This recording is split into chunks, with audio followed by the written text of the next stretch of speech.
오늘 본문에서 비전이라고 한 말이 없는데 목사님의 설교 제목이 어떻게 이렇게 되어 있는가 이런 생각이 드실 수 있겠습니다. 본문에 나와 있는 이 묵시라고 하는 표현, 이게 히브리어로 하존이라고 있습니다. 하존. 근데 이것이 이제 문맥에 따라 달리 번역될 때는 비전으로 이렇게 번역할 수가 있습니다.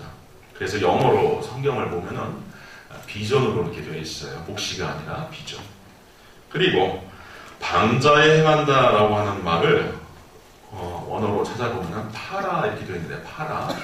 근데 이 단어는 망한다라고 하는 뜻으로 또 쓰입니다.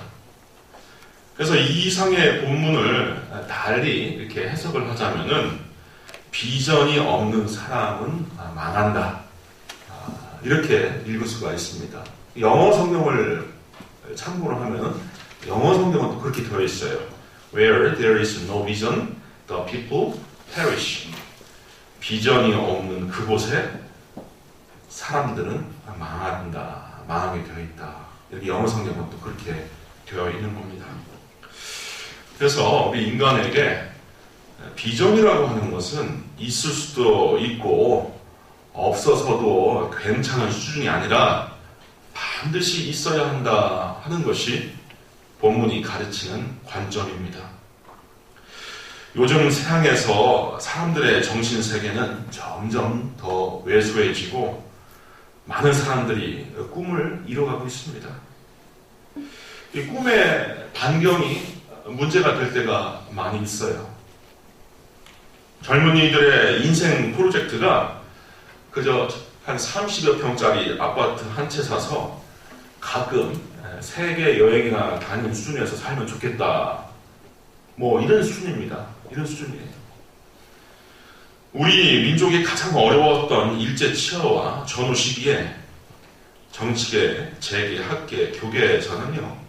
우리에게 꿈과 비전을 던져줄 만한 기라성과 같은 인물들이 참 많았습니다. 그리고 없이 살고 헐벗어도 꿈만은 당차고 마음에 우리도 한번 해보자 하는 마음, 낙관적이고 긍정적인 정신이 가득했어요. 그래서 그 당시에는 먹고 살기 어려워도 우리는 꿈을 먹고 살 수 있었다 이렇게 평가를 내릴 수가 있습니다. 변변치 못한 나라에 사는 대한민국의 젊은이들이라도 야심찬 포부가 있었습니다. 과거에 학교에서 공직했던 선생님들은 더 잘 아실 거예요. 예전에 먹고 살기 어려운 시절임에도 불구하고 한반에요. 물론 한반에 뭐 60명, 70명 이렇게 콩나물 교실 만들어놓고서 가르쳤지만 한반에 보자면은 과학자가 한 10대 명 됐어요. 제가 이렇게 추억해봐도 그래요. 판검사가 한 67명 됐어요. 뭐 대통령도요. 한반에 한두 명 있었어요. 그런데 요즘 현재 아이들에게 물어보면은 장래 네 꿈이 뭐냐 이렇게 물어보거든요. 거의 10중 8구가 잘 모르겠어요. 잘 모르겠어요. 제가 중고등부나 청년부를 이렇게 섬기면서 아이들 이렇게 보면은 심각한 현상을 봤습니다. 아이들이 미래에 대하여 계획과 설계가 없을 뿐만 아니라 꿈이 없어요. 먹고 살만해졌는데 오히려 꿈과 희망을 잃어가는 이런 현상은 전 세계적으로 마찬가지랍니다. 또 비전을 제시하는 리더들이 희귀해진다는 거예요. 몇 해 전에 제가 뉴스위크지에서 대서특필된 분석 기사를 본 기억이 나는데 미국의 리더십이 없어진다 하는 이런 내용으로 기사가 나온 적이 있었습니다. 역대 대통령이 가졌던 꿈이 없어져 간다. 장기회는 늘었으나 비전이 없다 하는 이런 분석이 나왔던 겁니다. 이러한 세계, 이러한 시점에 처한 저와 우리 성도님들이 하나님께서 공급하시는 꿈과 비전에 대하여 그리고 성경이 증언하는 비전을 갖기 위하여 우리가 어떻게 할 것인가 함께 의미를 나누고자 합니다. 우선 꿈과 비전은 우리 삶의 자양분입니다.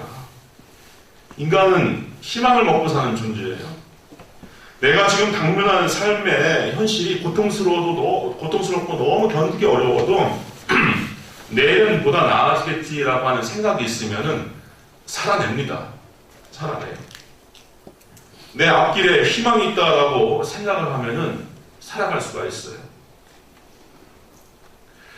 제가 이게 개인적으로 다큐멘터리 같은 걸 참 좋아하는데 이 뇌과학이나 이 교육심리학이나 이런 쪽의 다큐멘터리를 제가 제법 좀 봅니다.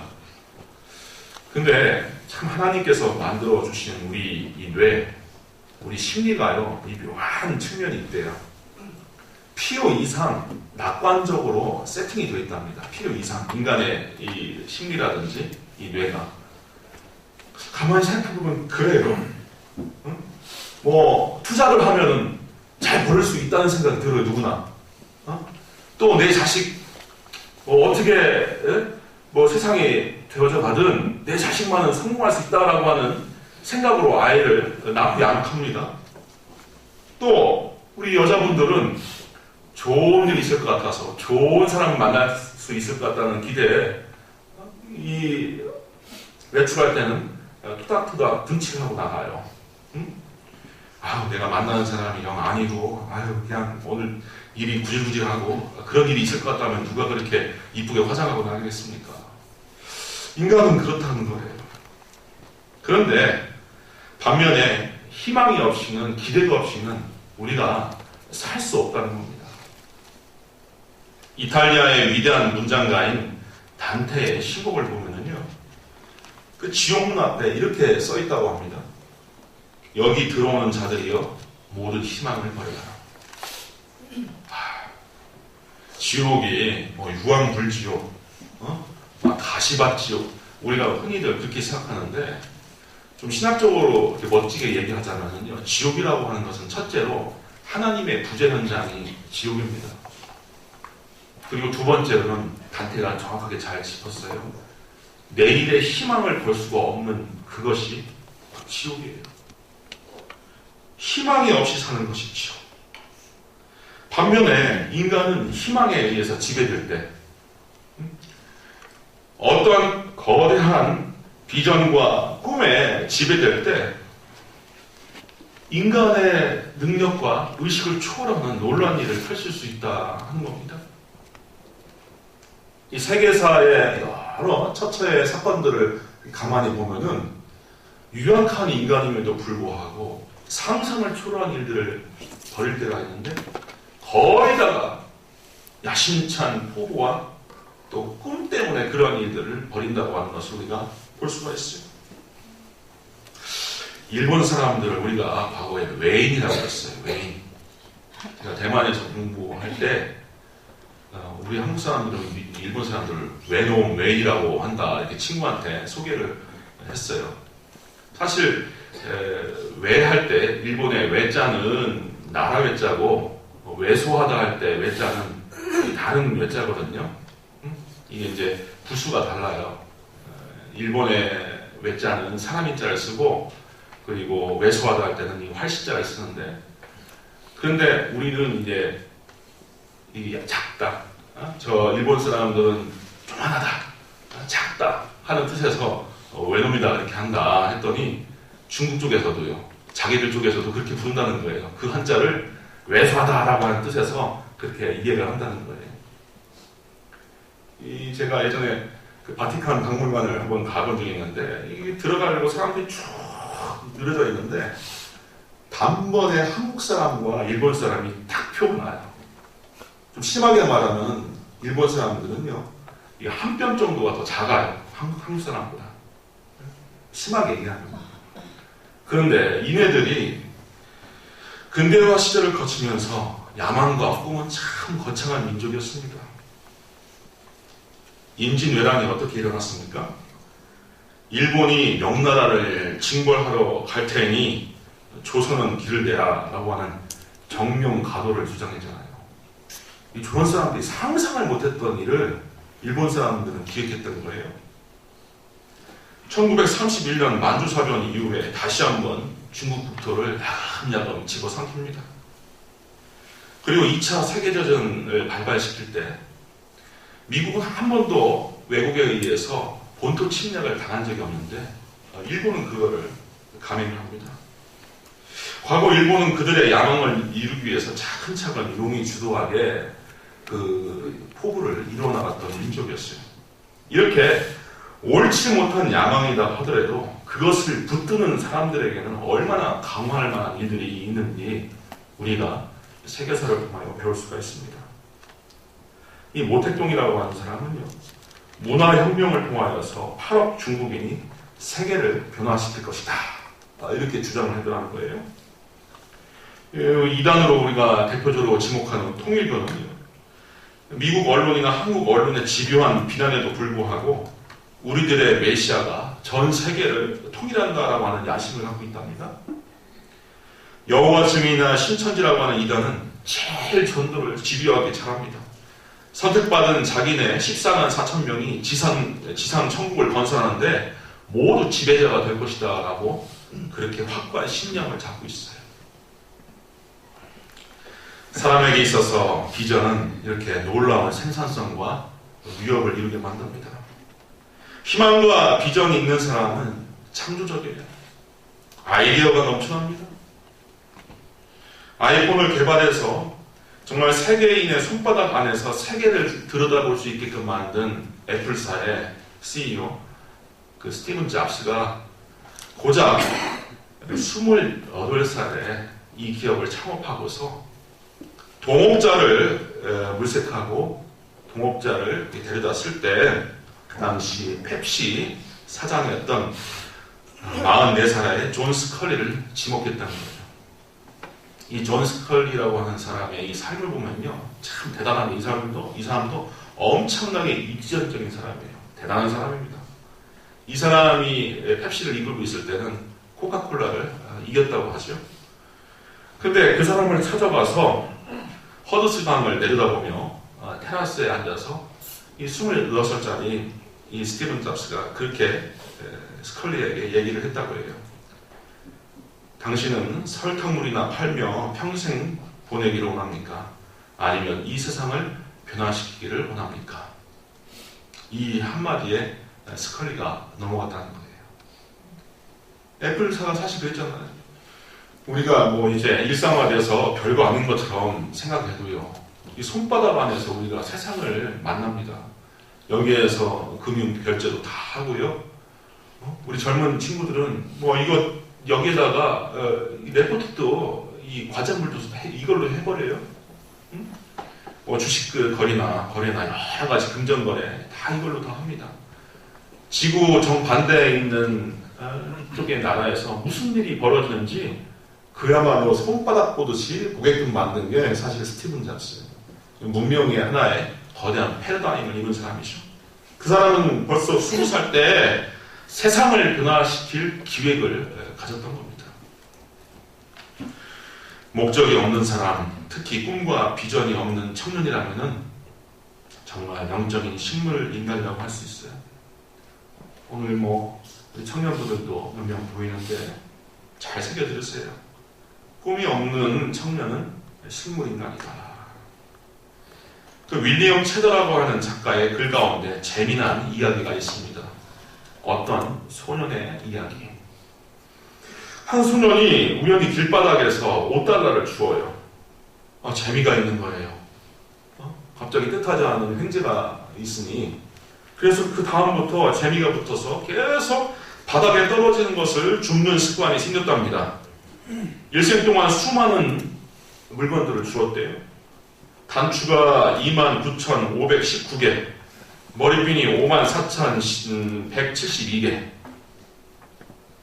그렇지만 결국 넉마주야 같은 삶을 살다가 인생을 마쳤답니다. 그렇게 산 이 인생은 창공의 푸르름과 우주의 광활함을 모르고 살게 된 인생이에요. 드넓은 대지에서 일할 기회를 놓치고 살게 된 겁니다. 우리 선생님들은 잘 알 겁니다. 교실에는 두 종류의 학생이 있다는 거를요. 낙제를 면하여서 고작 졸업장이나 좀 받으려고 앉아있는 학생이 있는가 하면은 내가 창신중학교를 나왔다, 창신고등학교를 나왔다, 그걸로 그냥 만족하는 학생이 있는가 하면은 원대한 포부를 이루기 위해서 더 큰 목적을 위하여 공부하는 학생이 다시 있는 겁니다. 우리 성도님들은 비전을 성취하기 위한 첫걸음이 무엇인가? 성경에 우리가 비교를 필요가 있습니다. 하나님의 물음에 지속적으로 대답하시기를 바랍니다. 한번 따라해 보실까요? 하나님의 물음에 지속적으로 대답하자. 이게 뭐냐면요, 내가 갖고 있는 이 꿈이, 희망이, 이 기대가 하나님의 뜻에 합당한지 내 욕심일 뿐인지 점검하라는 거예요. 점검하라는 거. 유대인이 가르치는 그 교육의 핵심은, 야 제이콥아, 너는 왜 판사가 되려고 하니? 너는 왜 사업가가 되려고 하니? 라고 하니 why 중심의 이 교육을 한다는 거예요. 유대인들의 독특한 그 의식구조인데, 그래서 하나님께서도 마찬가지입니다. 철수야, 너는 왜 승진하려고 하느냐? 영호야, 너는 왜 돈을 벌고자 하느냐? 할 때 하나님, 내가 주 앞에서 이러이러한 목적으로 인하여서 내가 승진하려고 합니다. 내가 돈을 벌려고 합니다. 라고 하는 그 분명한 대답이 있어야 한다는 거예요. 내 사리사욕이 아니라 하나님의 뜻과 정의와 하나님의 평화와 하나님의 사랑의 나라가 나를 통하여 이루어지게끔 하나님 나를 사용하여 주옵소서라고 하는 목적의식이 있을 때 하나님께서 전폭적으로 지지해 주시고 인도해 주실 수 있는 겁니다.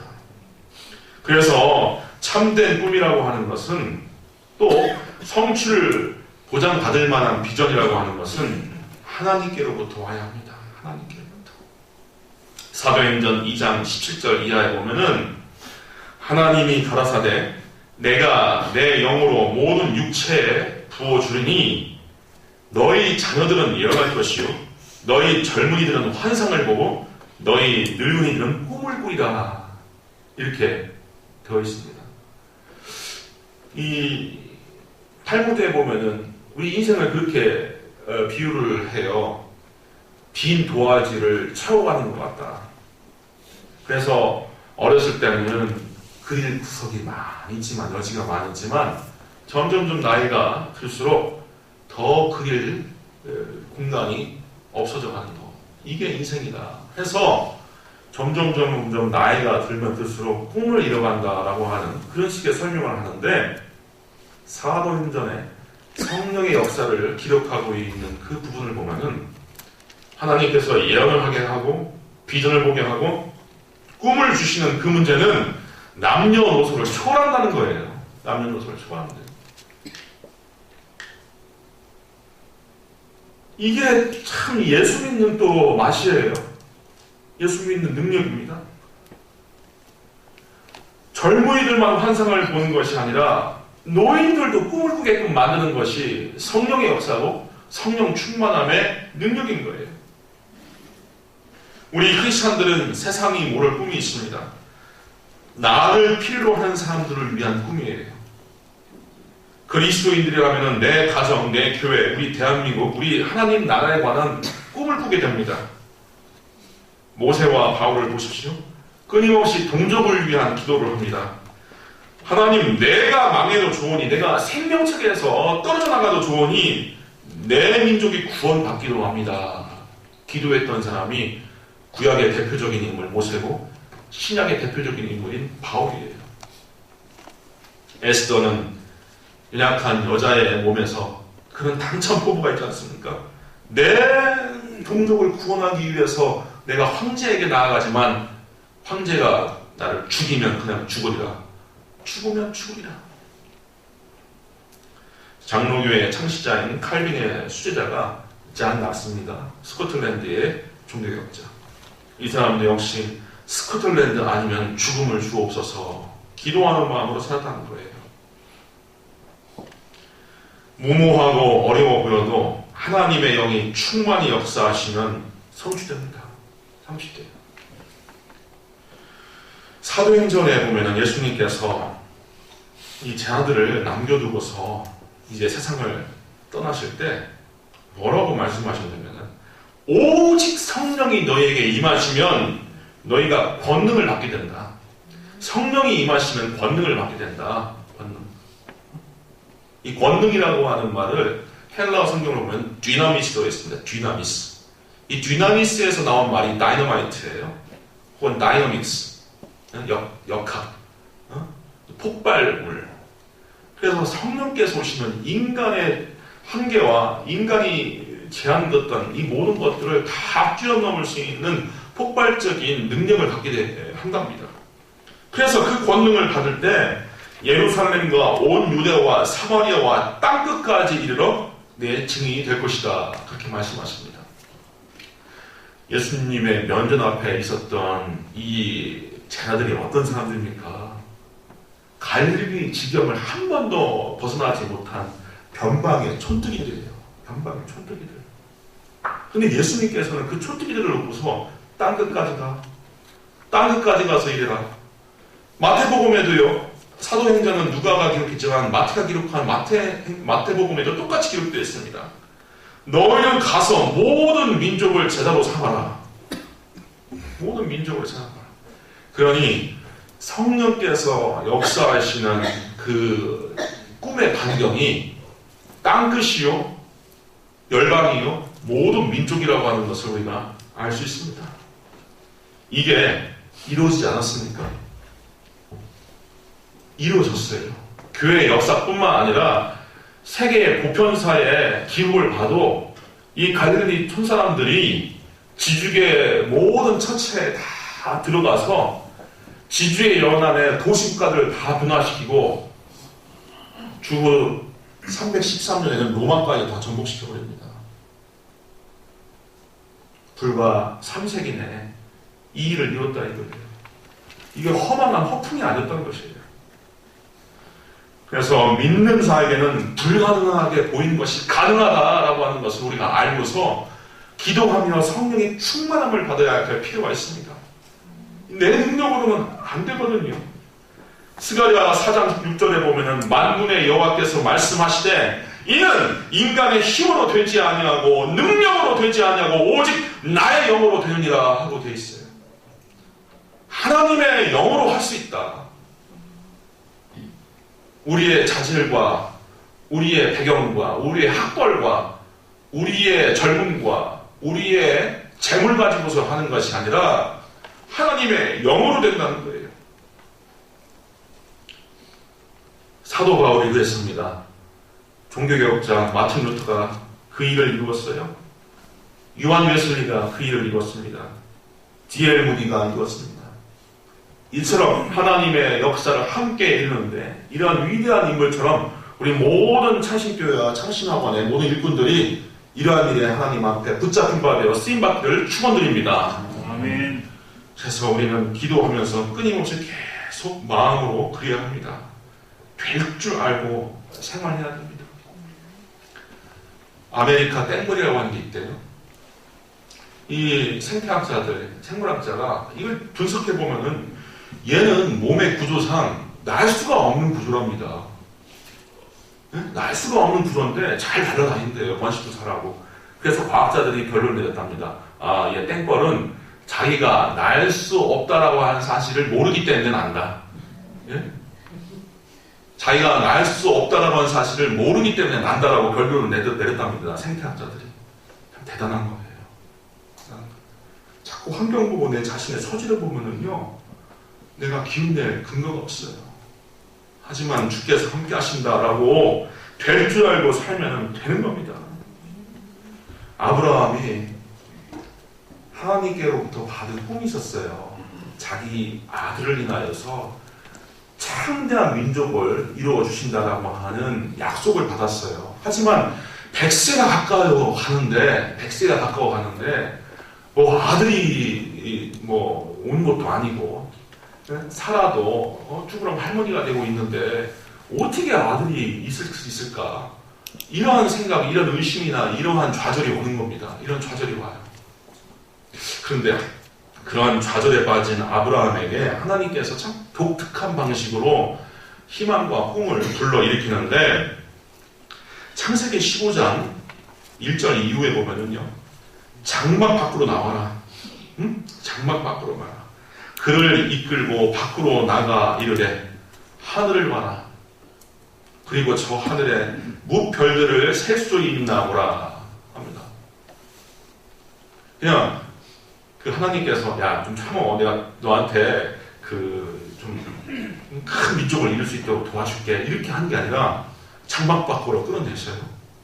그리고 하늘을 보게끔 만드셔요. 이 팔레스타인이나 이 성지에 가서 하늘 보시는 분 없으신가요? 대단합니다. 정말 이렇게 지구가 이렇게 도는 게 보여요. 엄청난 그 은하수 때문에 하늘의 별이 얼마나 총총하고 아름다운지 모릅니다. 그것을 바라보라는 거예요. 그러면서 하나님께서 아브라함에게 꿈과 비전을 비주얼라이제이션, 시각화해줘요. 자, 저 별들을 셀 수 있나 보라. 너의 자손들이 이와 같을 것이다. 너의 자손이 이와 같을 것이다. 헐리우드 유명 코미디언이자 배우 짐 캐리를 아실 겁니다. 짐 캐리. 참 제가 좋아하는 사람이에요. 짐 캐리. 이 사람은 원래 캐나다 사람입니다. 근데 아버지가 일찍 돌아갔어요. 그리고 홀어머니 밑에서 열심히 좀 아둥바둥 일하면서 살았는데 학교까지 중퇴해야 되고요. 극심한 생활고에 시달리게 되고 어머니도 병이 들어서 몸좀 누웁니다. 생활고를 벗어나기 위해서 여러 노력을 했지만 극복하지 못해요. 그래서 캐나다의 삶을 포기하고 혈혈단신으로 미국에 와서 영화배우가 되려는 꿈을 품고서 미국 LA로 찾아듭니다. 너무나 가난했어요. 하루에 한 개의 햄버거를 3분할을 해서 먹어야 했고요.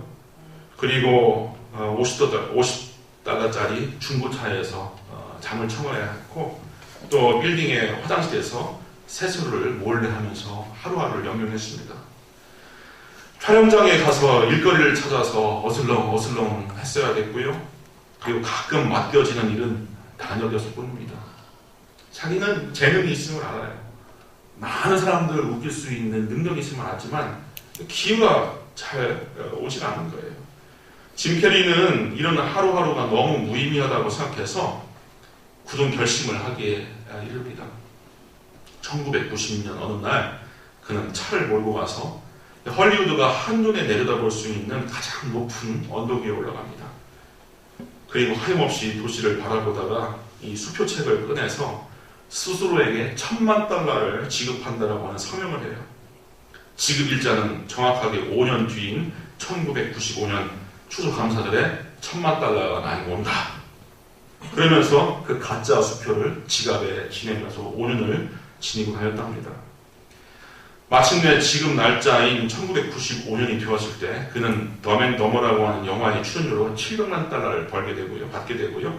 그의 연말에는 배트맨 출연료로 $10,000,000을 받게 됐답니다. 이런 사례가 있어요. 근데 저는 이런 식으로 우리 성도님들이 돈 벌라고 한 말씀을 드리는 게 아닙니다.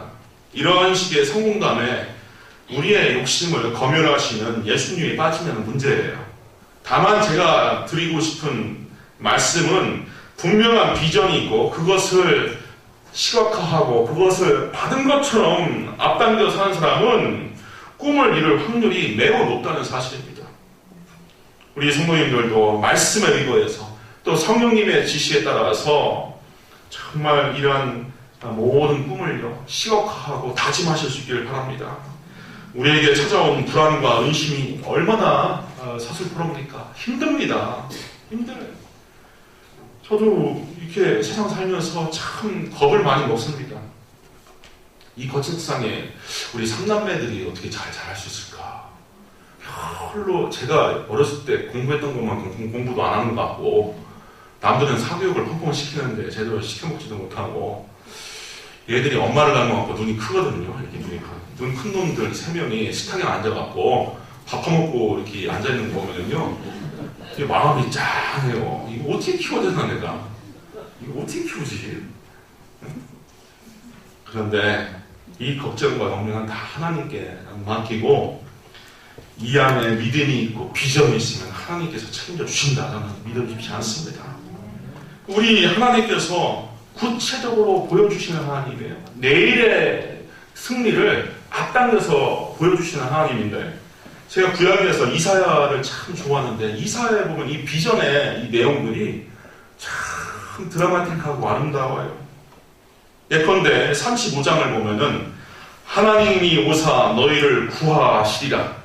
그때 맹인의 눈이 밝을 것이며 못 듣는 사람의 귀가 열릴 것이며 그때 저는 자는 사슴같이 뛸 것이며 말 못하는 자의 혀는 노래하리니 이는 광야에서 물이 솟겠고 사막에서 시내가 흐를 것임이라. 뜨거운 사막이 변하여 못이 될 것이며 메마른 땅이 변하여 원천이 될 것이며 승냥이에 눕던 곳이 풀과 갈대와 부들이 날 것이며 거기 대로가 있어 그 길을 거룩한 길이라 일컫는 바가 되리니 깨끗하지 못하는 자는 지나가지 못하겠고 오직 구원함을 입은 자들이 위에 있게 될 것이라. 거기에 사자가 없고 사나운 짐승이 그 위로 올라가지 아니하므로 그것을 만나지 못하겠고 여호와의 성령함을 받은 자들이 돌아오되 노래하며 시온에 이르러 그들의 머리 위에 영영한 희락을 띠고 기쁨과 즐거움을 얻으리니 슬픔과 탄식이 달아나리로다.